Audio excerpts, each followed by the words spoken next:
उम्मीद है आप ठीक होंगे, खैरियत से होंगे। तैयब बलोच आपकी खिदमत में फिर से हाजिर है जी। आज की सबसे अहम डेवलपमेंट तो ये है कि जो मैं आपसे शेयर करने लगा हूँ वो ये है कि हुकूमत पाकिस्तान ने, मौजूदा इत्तेहादी हुकूमत ने जो है वो डिजिटल दहशत गर्दों के आगे सरेंडर कर दिया है।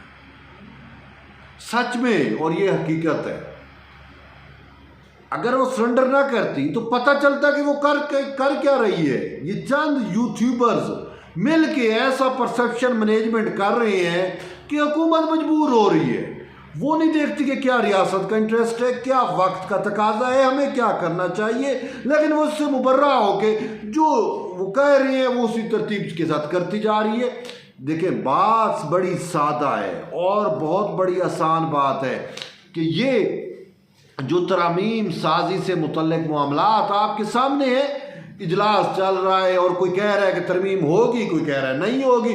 यूट्यूबर जो है वो आए रोज प्रेशर बिल्ड कर रहे हैं कि प्लान सी, काजी को एक्सटेंशन देने का प्लान ABCD, उनकी तो अल्फ़ाबेट्स ख़त्म हो गई है। लेकिन इसके बावजूद एक चीज़ मुझे नज़र आ रही है कि आज जिस तरीके से यूट्यूबर्स ने, यूथिया न्यूज़ नेटवर्क ने एक प्रोपेगेंडा किया, प्रोपेगेट किया गया कि जस्टिस मंसूर अली शाह का जो है वो नोटिफिकेशन हो गया बतौर चीफ जस्टिस ऑफ पाकिस्तान।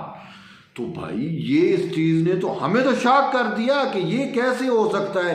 क्या ये हुकूमत इतनी गई गुजरी है कि एक ऐसे चीफ जस्टिस, एक ऐसे जज का जो है वो नोटिफिकेशन करेगी जिस जज के बारे में खुद तो उसके अपने साथी जजेस, तैयब नहीं, आप नहीं, मैं नहीं, कोई ऐरा खैरा नत्थु खैरा नहीं, बल्कि सुप्रीम कोर्ट के 2 मुअज़्ज़िज़ जज साहबान कह रहे हैं कि इन्होंने तो आइन शिकनी की है।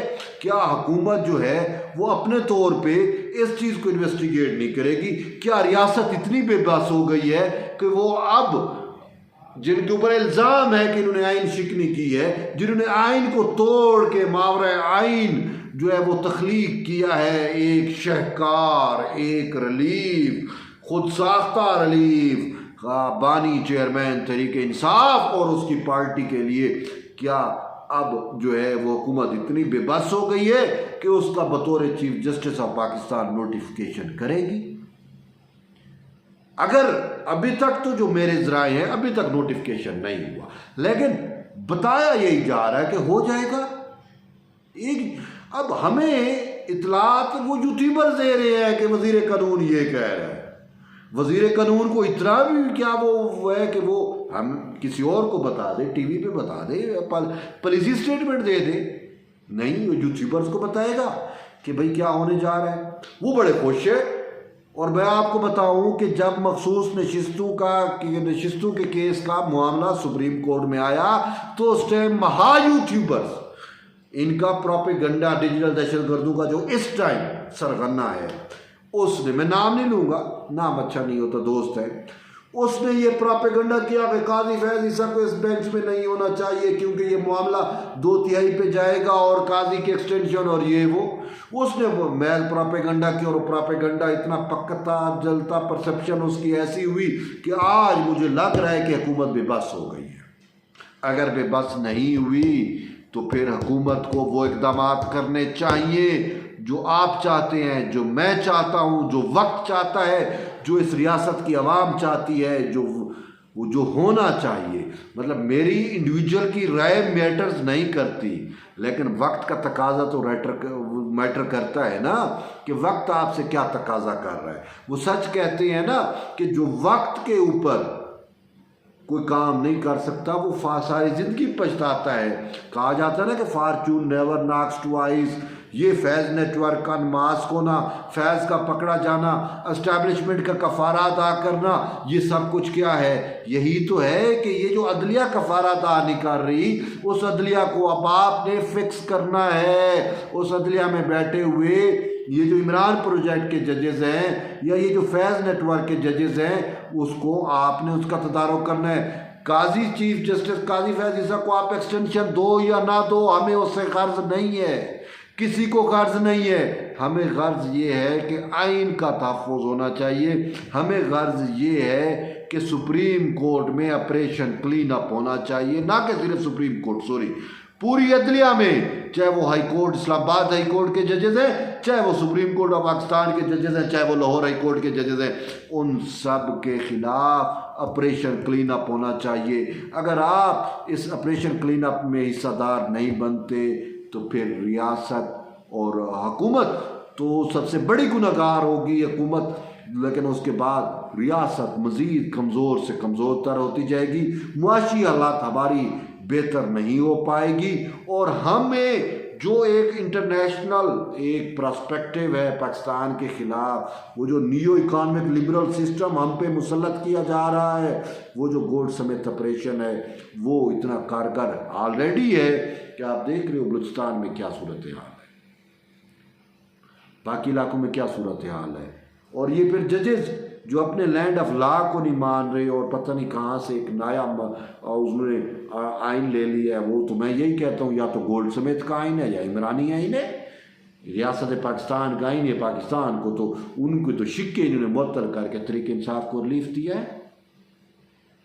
फिर अगर हुकूमत नोटिफिकेशन करती है, मैं इस पर दूसरा भी पहला भी मेरा ये इस पर था, मैं बार बार ये कह रहा हूँ और मुझे कहना चाहिए, मैं उन व्यूअर से माजरत करता हूँ जो मुझे ये कहेंगे कि आप रिपीट कर रहे हो, आप ये कर रहे हो। बात देखें, बात सच है। देखें, जो वक्त का तकाजा होता है ना, वो कहते हैं कि ना अब वक्त दस्तक दे रहा है। वो जो बदियाल कहता था ना कि आइन ने दस्तक दी है, वो सासू माँ की काल आती थी, वो कहता था आइन ने दस्तक दी है, वो सासू माँ को आइन बना लेता था।